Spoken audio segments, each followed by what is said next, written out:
I would like to talk today about some developments of quantum mechanics. In my talk on Thursday, I gave the basic structure. The basic structure consists of some dynamical variables, which are non-commuting quantities, and you have to be given the commutation relations between them in order to make them definite. When you have these definite dynamical variables, you need a Hamiltonian, that is to say, a quantity which represents physically the total energy and which is a function of these dynamical variables. When you've got the Hamiltonian, you can proceed to set up the Heisenberg equations of motion for any dynamical variable u. We shall have IH du by dt equals u times the Hamiltonian minus the Hamiltonian times u. That gives us the Heisenberg scheme of equations. Alternatively, there is the Schrödinger formalism, in which we work with a wave function psi, and the wave function satisfies this wave equation IH d psi by dt equals capital H psi. This capital H is the same Hamiltonian which is now interpreted as an operator operating on the wave function. Now, I want to apply this to a dynamical system containing many similar particles. The wave function in that case will involve the dynamical variables of each of these particles, and we shall have the possibility of the wave function being symmetrical between the particles. The Hamiltonian H has to be symmetrical between the particles. It represents the total energy.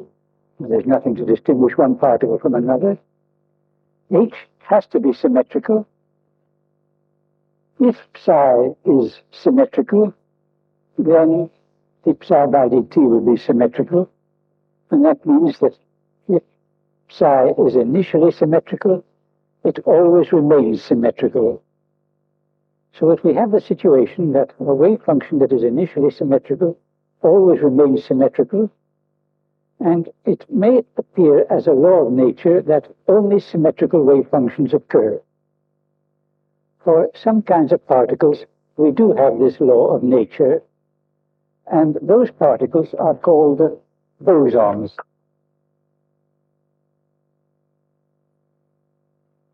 They follow a different kind of statistics from classical statistics, statistics that was first worked out by Bose. With this statistics, one sees that the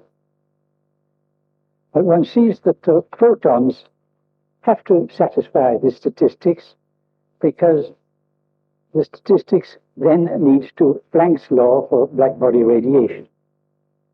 So that we can assert that photons, light quanta, are bosons. Now,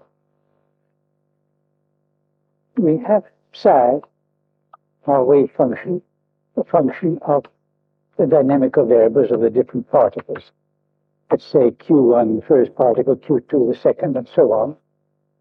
This Q is a single letter which denotes all the variables needed for describing, all the commuting variables needed for describing a state of that particle. We specify a point in the domain of this wave function by specifying all these Q's. Now, another way of specifying the wave function would be to say how many q's have one particular value, how many q's have a second value, how many q's have a third value, and so on. Instead of saying the value of each individual q, we say how many q's have a certain value.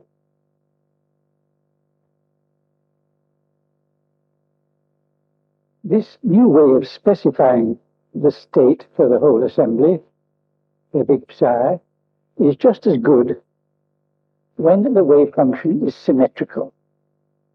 If it were not symmetrical, that wouldn't do, because then you would have to distinguish which bosons are in which states. But when it is symmetrical, that distinction is no longer needed, and it is sufficient just to describe which states are occupied and how many bosons are in each of these occupied states. We get in that way a possibility of transforming psi to new variables, n1, n2, n3, so on.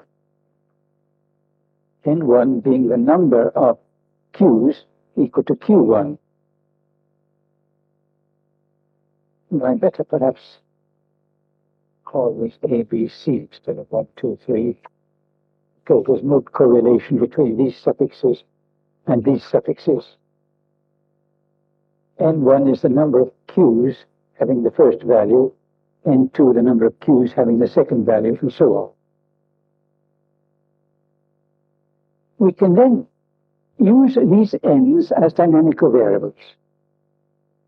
We have in that way a new description in terms of these new variables n. Each of these n's denotes the number of bosons in a certain state. Each of these n's is a dynamical variable which has for its eigenvalues 0, 1, 2, 3, 4, and so on, just integral eigenvalues. And these n's commute with each other.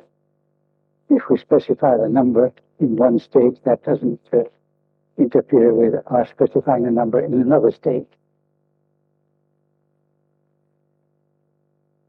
Now I want to study one of these variables n, whose eigenvalues consist of the numbers 0, 1, 2, 3, and so on. You will immediately see a connection between that n and the energy of a harmonic oscillator. A harmonic oscillator has a set of energy levels in arithmetical progression. We can choose our numerical coefficients so that the differences of these energies is equal to 1. There is a 0-point energy of a half a quantum for the harmonic oscillator. Let us subtract that out, and then we're left with an energy having the values 0, 1, 2, 3, corresponding exactly to the eigenvalues of one of these n's. That means that we can picture each of these n's in terms of a harmonic oscillator. A convenient way, the most convenient way of describing a harmonic oscillator is by means of the Fock representation. I will just say what are the basic ideas of this representation.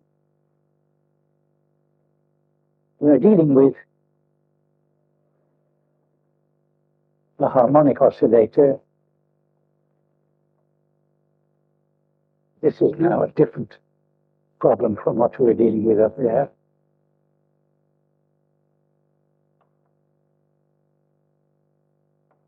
Well, the energy H is equal to half p squared plus q squared minus the 0-point energy. Well, we are taking the simplification of h equals 1, equals 1, omega equals 1,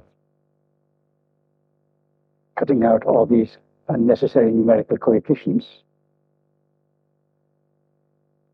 Now, the basic state for this oscillator has the wave function, which we may call psi naught, e to the minus a half q squared.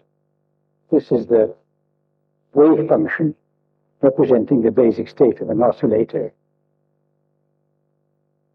Let us introduce this variable, eta, to 1 over root 2 p plus iq. This is a complex variable, p and q being real. It has its conjugate, eta bar, equals 1 over root 2 p minus iq. And if we work out eta bar, eta minus eta, eta bar, using qp minus pq ih, the standard quantum condition, we find that eta bar, eta minus eta, eta bar equals 1 over 2. 1 over 2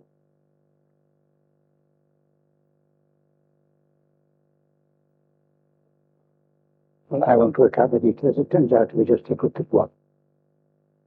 And that means that eta bar is equivalent to the operator of differentiating with respect to eta. The Fock representation consists in working with eta and eta bar.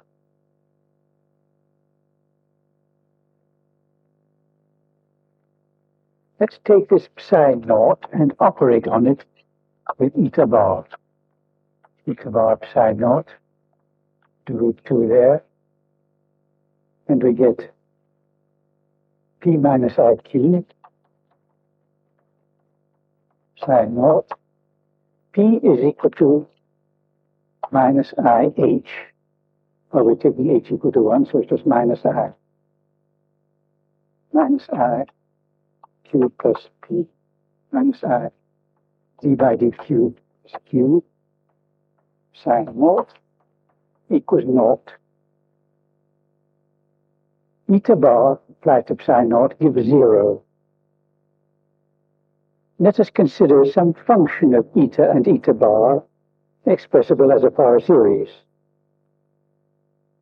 Now, using this commutation relationship, in this function of eta and eta bar, we can shift all the eta bar factors to the right. And then if we have this function of eta and eta bar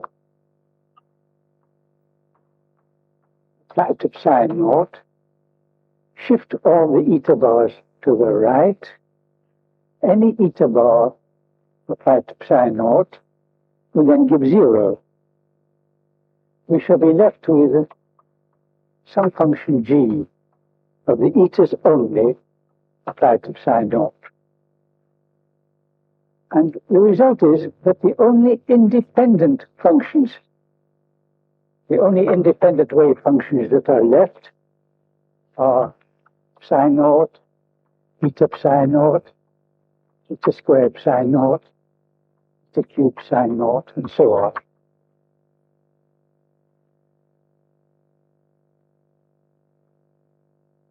The energy, H, equals eta bar eta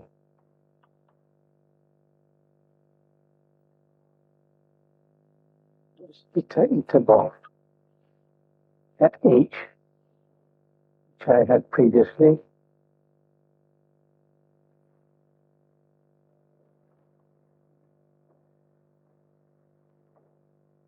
This H here just goes to eta bar. And if you apply this H to eta to the power of r psi naught, you get r times eta to the r psi naught. That means that eta to the r psi naught is that stationary state of the oscillator for which the energy excluding 0 point energy, is just R. If you like, you can say that this is the unexcited state, this is the first excited state, this is the second excited state, eta to the arc psi naught, the arc excited state.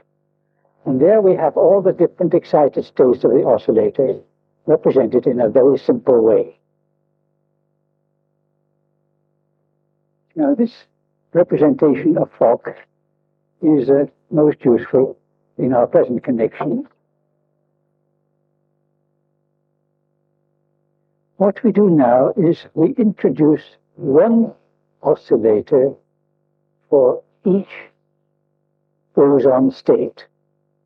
Not one oscillator for each boson, that would be quite wrong. One oscillator for each boson state.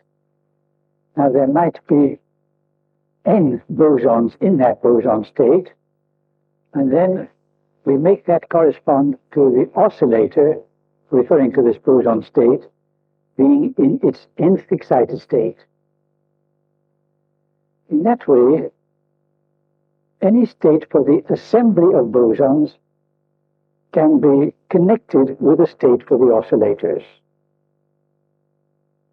The number of bosons in any boson state is equal to the degree of excitation of the corresponding oscillator. This is rather a remarkable fact, and it forms the basis of the reconciliation of the wave and corpuscular theories of light. If we look upon light from the corpuscular point of view, then we have the photons, which are bosons, and they have to be handled according to this general theory of bosons.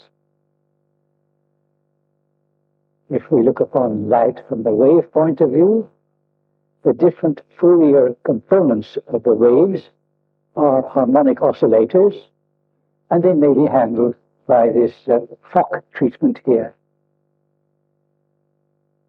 We see now the connection between those two treatments, and we see that an assembly of bosons and a set of oscillators are just two mathematical descriptions for the same physical reality, so that the electromagnetic field may be considered either as a set of photons or as a set of electromagnetic waves. Those are two mathematically equivalent descriptions for the same physical reality.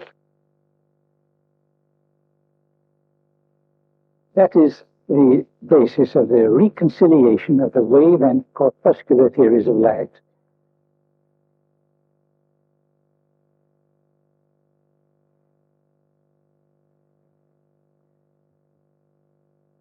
Now we have these variables eta and eta bar occurring in the Fock treatment.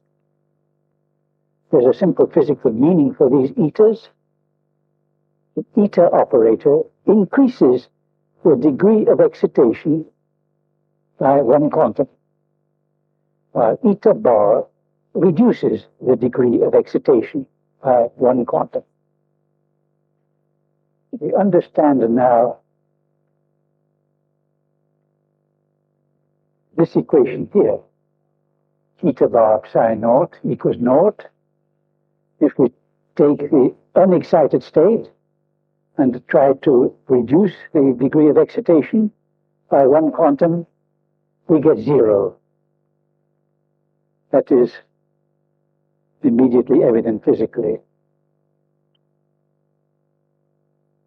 So that we have now a mathematical description of the electromagnetic field in terms of these operators of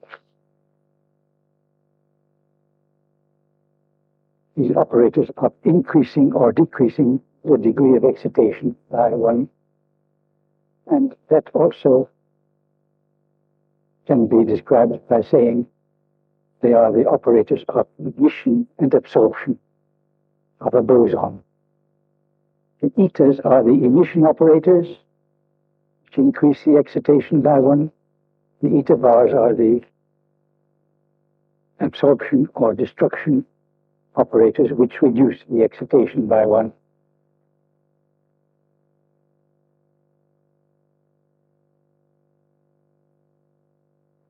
We shall have one set of variables, eta A bar, one pair of variables for each boson state. What are the commutation relations between these variables? They consist of the following. Variables referring to different boson states will commute with each other. Eta A, eta B minus eta B, eta A equals naught. Eta A bar, eta B bar minus eta B bar, eta A bar equals naught. Emission operators all commute, the absorption operators all commute. Eta A bar, eta B minus eta B, eta A bar is equal to 0 when A and B are different, and is equal to 1 when A and B are the same. So we put here the Kronecker delta AB. When we are dealing with the electromagnetic field, or with any assembly of bosons, we need, for the description of a system in quantum mechanics, these variables, eta and eta bar, satisfying these commutation relations. Now, I've been talking about an assembly of bosons. One might start off with a wave function for similar particles, which is antisymmetrical between them instead of being symmetrical. Take this psi to be antisymmetrical. If psi is initially antisymmetrical, it remains always antisymmetrical. We have now a new possibility referring to a new kind of particle. Particles of this kind are called fermions. They are such that two of them cannot be in the same state. If that psi is antisymmetrical, then we mustn't take two of these q's equal, or we get 0. Fermions are those particles such that two of them cannot be in the same state. That property applies to electrons. That's Pauli's exclusion principle. And it applies to several other of the elementary particles in nature.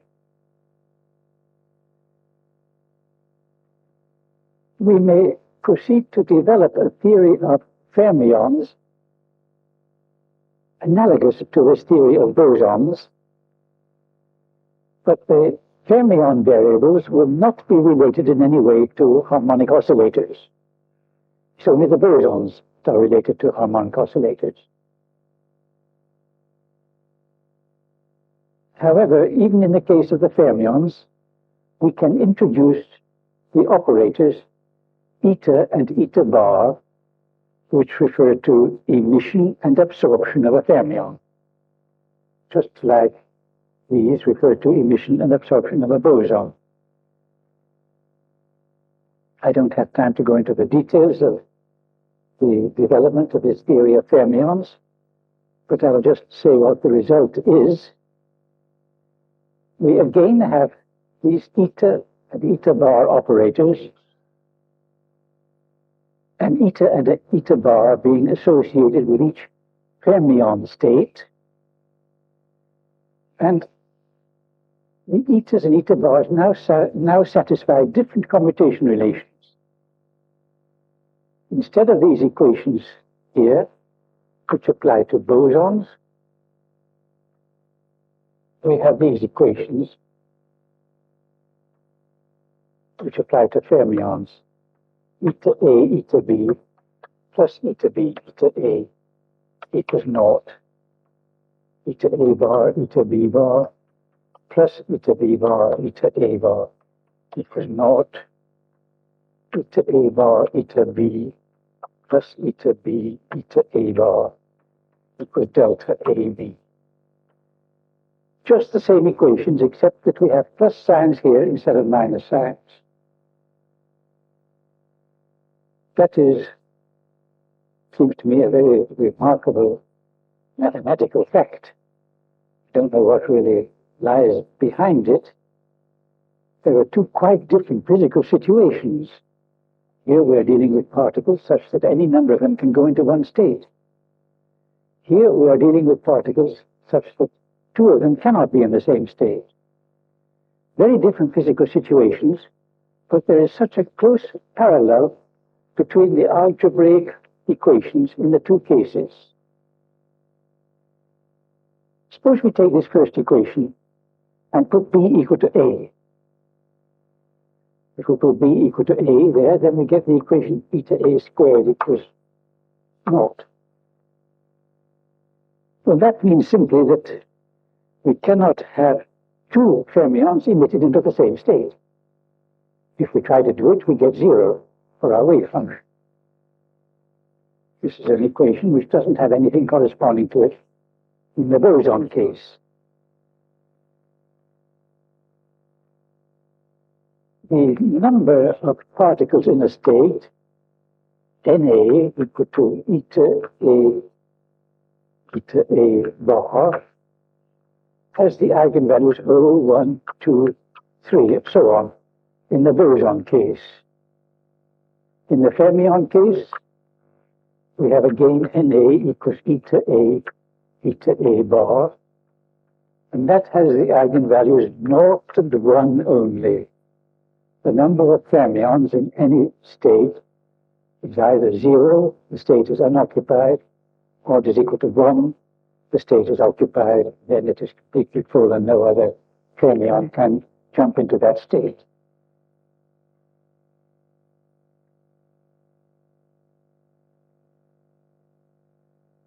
Well,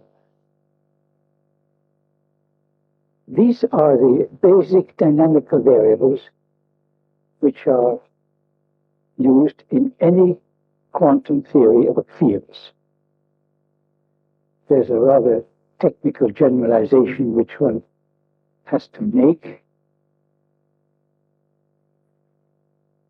Assuming here and here that the different states are all discrete, but that will not hold in practice. One will usually take the different states to be momentum states for our particle.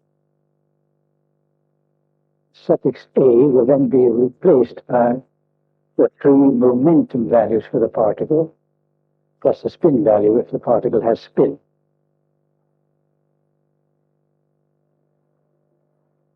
When we do that, the delta AB, which we have here and here, is to be replaced by delta P1 prime minus P1 double prime, delta P2 prime minus P2 double prime, delta P3 prime minus P3 double prime.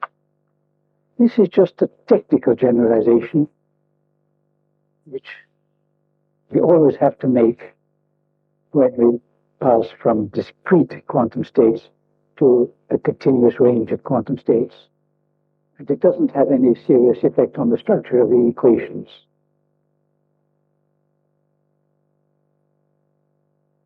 Well, that answers the first part of our problem of deciding what dynamical variables we are to use in describing quantum theory for the field. The next question is to find the Hamiltonian. The Hamiltonian is the total energy.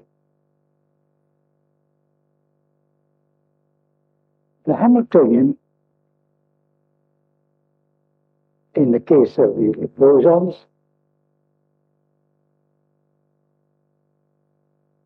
well, in any case, the Hamiltonian has to be chosen so as to give correctly the equations of motion. And I would like to illustrate how that is done, taking the case of the of a field of radiation by itself. Take the electromagnetic field, and suppose there are no charges present, so that we just have a field of photons. We may use as our dynamical variables the electric and magnetic fields. We have to take the dynamical variables throughout the whole of space at one particular time. That is to say, the vector E at the point x1, x2, x3, that is to say, at any point in three-dimensional space at a certain time. And this E will be the vector, so we must put in the suffix r, taking on the values 1, 2, 3, the three components of the vector. But similarly, we have h, x1, x2, x3. These are the dynamical variables which are needed to describe the electromagnetic field of pure radiation.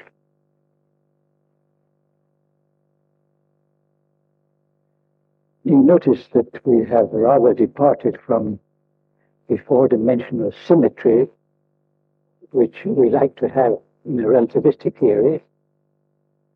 That is inevitable when we go over to a Hamiltonian formalism. We are departing from the four-dimensional symmetry. We cannot help it. These are the E and H at a certain time. The Hamiltonian is equal to the total energy, and we take this to be the same as in the classical theory. H 1 over 8 pi integral of E squared x1, x2, x3 plus H squared x1, x2, x3 integrated over the three x's, dx1, dx2, dx3.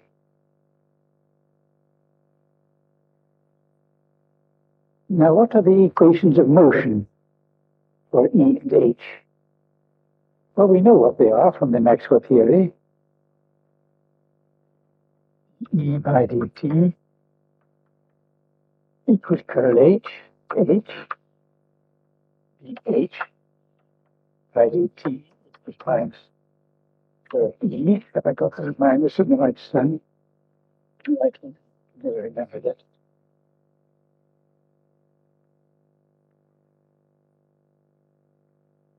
I think it is. And we also have equations div E, div H equals naught. For those equations, div E, div H equal to naught are constraints which are to be applied to these variables here. These are the equations which tell us how E and H vary with the time. They must correspond to the Heisenberg equations of motion in the quantum theory. So in the quantum theory, we shall need curl H equals curl H multiplied by IH is equal to BH minus HE IH. Curl E equals HH minus HH. This holds for each of the three components of the vectors on each side. So we can write down these Heisenberg equations of motion. And now we can infer what the commutation relations are between these quantities E and H. We have to set up suitable commutation relations between these quantities E and H to make these equations follow when this Hamiltonian is taken to be this expression here. That is quite a definite problem which we can easily work out, get a definite answer to. The result is that we find that different components of E throughout space all commute with each other. The different components of H, this H throughout all space, all commute with each other. One component of E and a perpendicular component of H don't commute. If the two field points are very close together, we have the derivative of the delta function coming in. In any case, the commutator of one of these and one of these is a number. We can take suitable linear combinations of these quantities so as to get commutation relations similar to these here.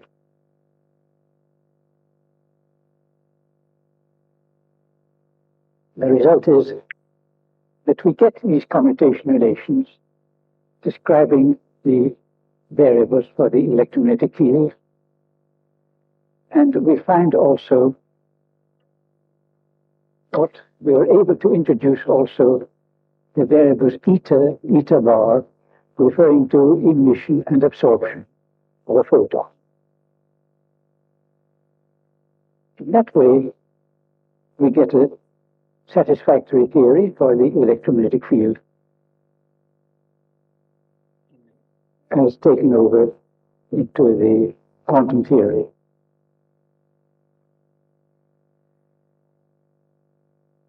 We can do the same with an assembly of electrons. And then we can furthermore introduce the interaction between the electrons and the electromagnetic field. In each case, we have to put down Hamiltonian, which is suggested by taking the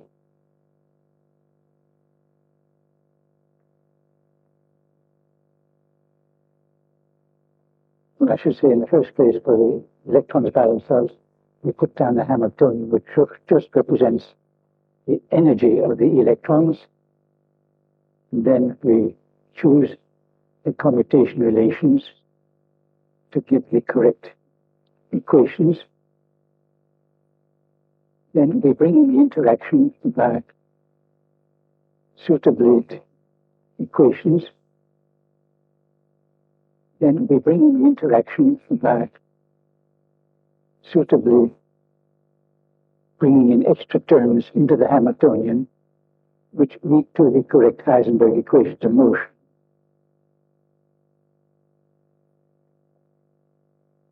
The result of that is that for an assembly of electrons and positrons which go with them, interacting with the electromagnetic field, we can obtain quite definitely the Hamiltonian, the total energy of that dynamical system. This Hamiltonian will consist of some terms which represent the energies of the particles by themselves, plus some terms which represent the interaction energy between the particles. The usual way of handling that with such a Hamiltonian is by a perturbation method, and one looks upon the interaction part of the Hamiltonian as giving rise to transitions in which some particles are emitted and some are absorbed. For each of these transitions, there is conservation of momentum, but there's not conservation of energy. Now you may wonder why there is this difference between energy and momentum.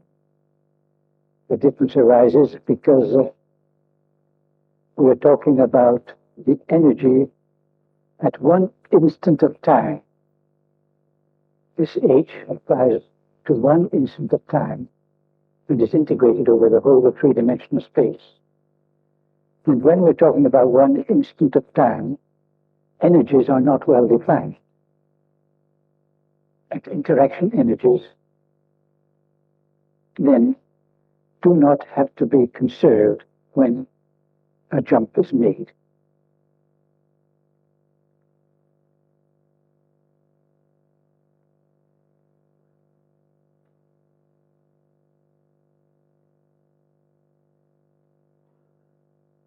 There's just one development of this theory that I would like to point out, which is really very neat and satisfying.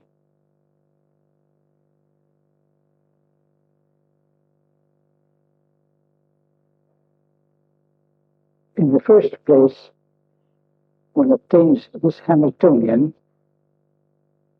in terms not merely of the electromagnetic variables which I had in this discussion, but of rather more general electromagnetic variables which include some longitudinal electromagnetic waves. This is a field of pure radiation with only transverse electromagnetic waves. So long as you're dealing only with transverse electromagnetic waves, you cannot bring in the Coulomb interactions between particles. To bring them in, one introduces in the first place some longitudinal electromagnetic waves, but there is a mathematical transformation that one can make which results in their elimination. You would like to eliminate them because they are rather remotely connected with the experiment. And the result of this elimination is to give you some new variables for the emission and absorption of electrons. These new variables have a simple physical meaning. Namely, one can suppose that the new variable eta refers to the emission of an electron together with the Coulomb field around it, not just a bare electron. We get a new theory where the electron is always accompanied by a Coulomb field around it. Whenever we emit an electron, we always emit this Coulomb field, forming a sort of dressing for the electron. And similarly, when an electron is absorbed, the Coulomb field around the electron is simultaneously absorbed. This, of course, is very sensible physically, but it means a rather bigger departure from relativistic ideas, because if you have an electron which is usually moving like this, Coulomb field around it at one instant is spherically symmetrical. And it is this spherically symmetrical Coulomb field which has to be emitted together with the electron. When we make this transformation which results in eliminating the longitudinal electromagnetic waves, we get a new term appearing in the Hamiltonian, and this new term is just the Coulomb energy between all the particles. E1, E2 over the distance R1, 2, summed over all the electrons which happen to be existing for the state that we are concerned with. This term appears automatically when we make this transformation of elimination of the longitudinal waves. Well, this part of quantum electrodynamics is really quite satisfactory. I've only been able to give you a brief outline of it, because there isn't much time. But still, one can fill in the details and make everything seem okay. However, when we go on to consider getting solutions of our equations, then we run into trouble. If we're going to get solutions, then in the first place, one thinks of the Schrödinger equation.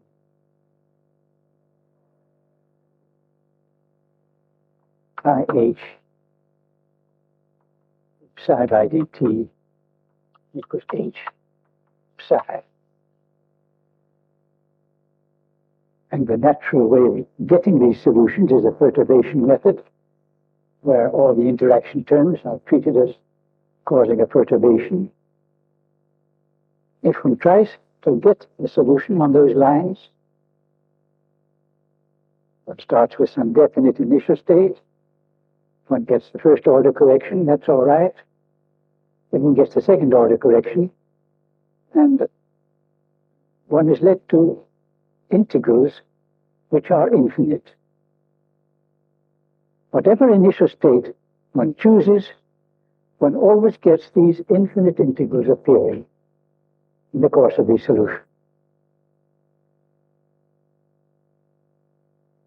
Now that is really very unfortunate, and I think the proper answer to say, the proper conclusion to come to, is that this Schrödinger equation doesn't have any solution. At any rate, no one has found a solution. Though people have studied it for decades, I think the answer is that it just doesn't have solution. You might say, suppose we take a very simple case. Suppose we start off with a psi for which there are no particles present at all. No electrons, no positons, no photons. Then apply the perturbation method. Well, we find that starting off with no particles, we do get particles created. Our Hamiltonian contains terms which correspond to the simultaneous creation of an electron and a positron and a photon. These three things are all created together with conservation of momentum, but without conservation of energy. The result is that our state does not remain a state of no particles. Particles get created in the first approximation, and then one goes on to the second approximation, and one finds infinities. One cannot even get a solution starting with this very simple case. Now you might say that when there are no particles present, that's a vacuum. That cannot be the case. The vacuum must be a stationary state. The vacuum must be a state with a lot of particles present, and it must correspond to some stationary solution of this Schrödinger equation. But no one has been able to find the solution of the Schrödinger equation which represents the vacuum. It's true that there are no solutions known of this Schrödinger equation, not even the solution which represents the vacuum. Now you might say that's a very unfortunate situation, that we cannot do anything at all with this theory. But the situation is not really as bad as that, because from the experimental point of view, we don't want to do calculations about the vacuum. There's nothing the experimenter can do which will give you any information to compare with a calculation about the vacuum. Experimenters are only concerned with departures from the vacuum. We may depart from the vacuum by taking the psi for the vacuum state and applying to it an operator of emission of a photon. I don't mean photon, I mean an electron, just in case. Let us apply the electron emission operator to the psi for the vacuum. We don't know what psi for the vacuum is, but we can apply the Heisenberg equations to this operator of the emission, the electron. And then that will tell us how this thing varies with the time. Well, the difficulty with the infinities is perhaps not quite so bad under these conditions, but even so, in the second approximation, when we try to solve the Heisenberg equations, we get an infinity coming in. This infinity can be interpreted as an extra self-energy for the electron, which happens to be infinitely great. That leads to the idea of renormalization. People say that the mass of the electron, which one puts into the equations at the beginning, is perhaps not the same as the observed mass. That when we take into account the interaction of the electron with the electromagnetic field, that interaction might change the mass, give a different observed mass from the original mass parameter in the equation. That's quite a reasonable physical idea if the change in the mass is small, or even if it is not small, provided it is finite. But it's very hard to attach any sense to it when the change in mass is infinitely great. It is true, though, that the infinity which one gets from trying to solve this equation is just of the same nature as one would get with a renormalization of the mass.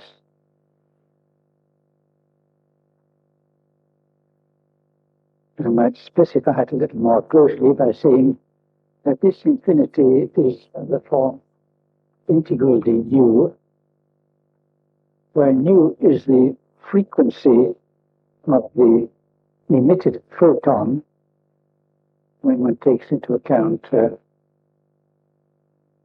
the perturbation term in a Hamiltonian, resulting in creation of an electron-positron pair and a photon. This nu represents the frequency of the photon, and allowing all photons up to infinity gives, of course, an infinity here. And one can trace an analogy between this infinity and the infinite rest mass of an electron in the classical theory, the classical valence theory for a point electron with a Coulomb field around it. Coulomb field contributes an energy. When one integrates this energy,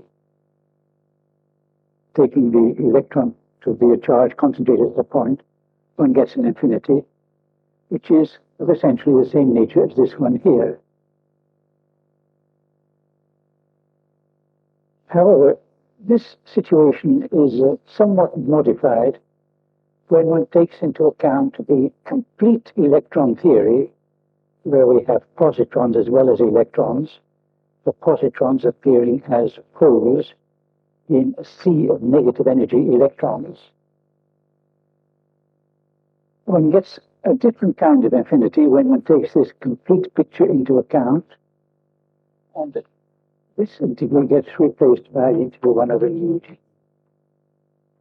A logarithmic infinity, sort of logarithmic nu, log nu, take with nu going to infinity. It means that this complete theory of electrons does make the infinity less severe, and that can be understood physically in this way. In this complete theory, the presence of a charge here will produce a polarization in the vacuum around it, because it tends to produce electron pairs, which will to some extent compensate for the Coulomb field produced by this original electron. And it is this compensation which makes the infinity less severe. But still it is an infinity.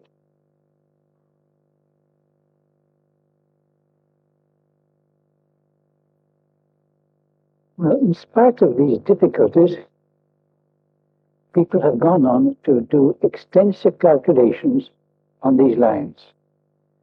They have calculated how the energy of this electron connected with this emission operator is affected if there is an external electric field or an external magnetic field. And people have found that the external electric field or the external magnetic field produces a small correction in the energy.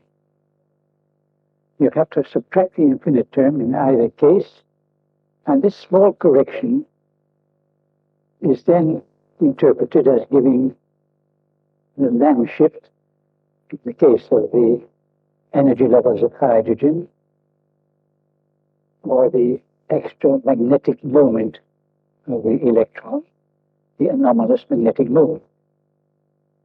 These calculations do give results in agreement with observation. Most physicists are very satisfied with that situation. They say quantum electrodynamics is a good theory. We don't need to worry about it anymore. I must say that I'm very dissatisfied with the situation because this good theory, so-called good theory, does involve neglecting infinities which appear in your equations. Neglecting infinities in an arbitrary way. That's just not sensible mathematics. Sensible mathematics involves neglecting the quantity when it turns out to be small, not neglecting it just because it's infinitely great and you don't want it.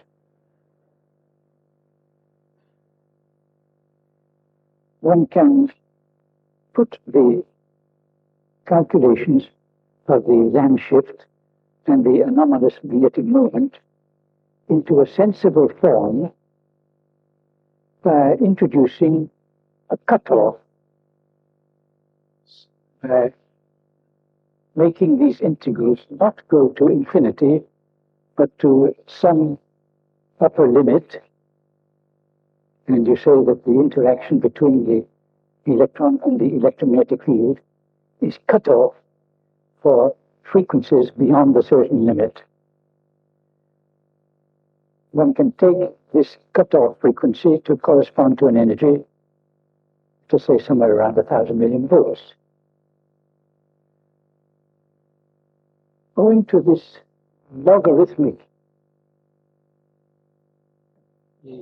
owing to the appearance of the logarithm here, that cutoff will not give appreciably different results.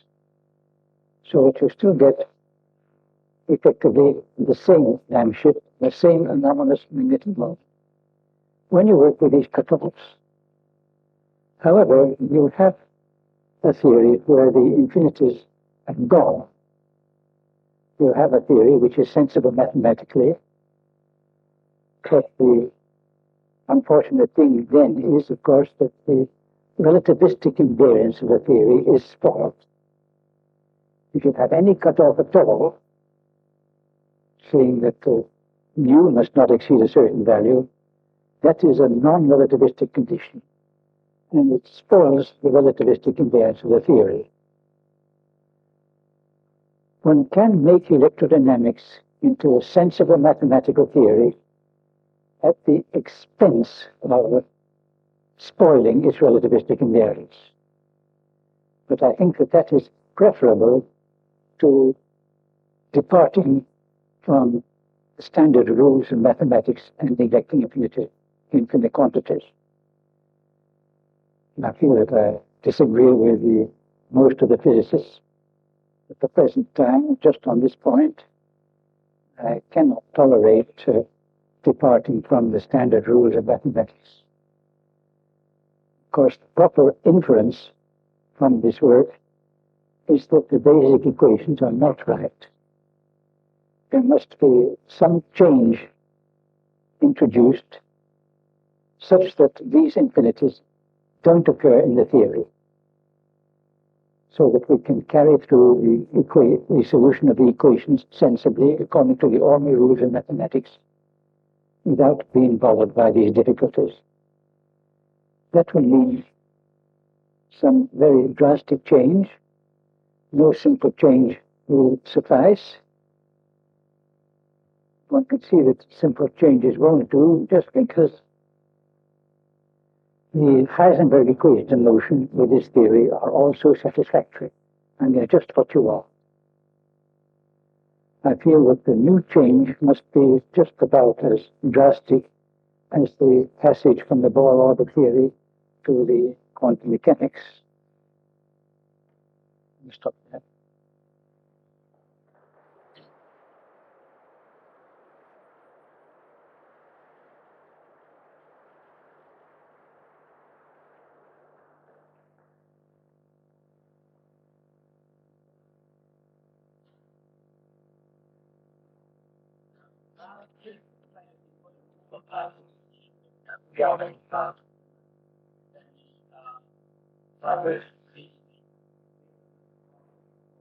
I think it would probably be worse. In any case, I feel that the electromagnetic field and the electrons are the things that we know most about. And so I think it's preferable to concentrate one's attention, first of all, on the things that we know most about.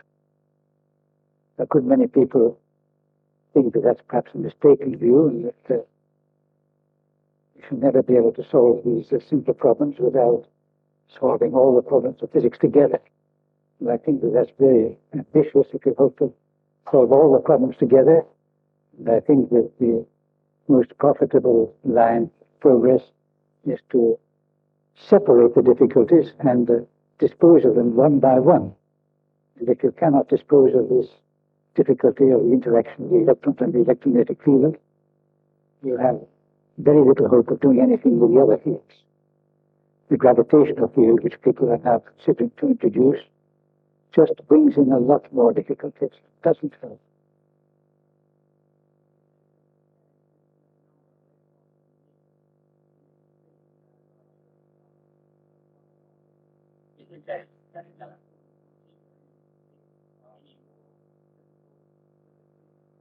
Well, these negative energy states do help to that extent that I mentioned here that this kind of infinity is reduced to this one.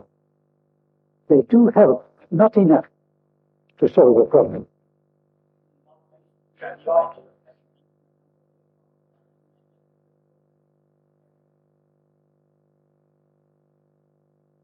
The infinite density of electrons doesn't disturb things because it doesn't affect the equations of motion.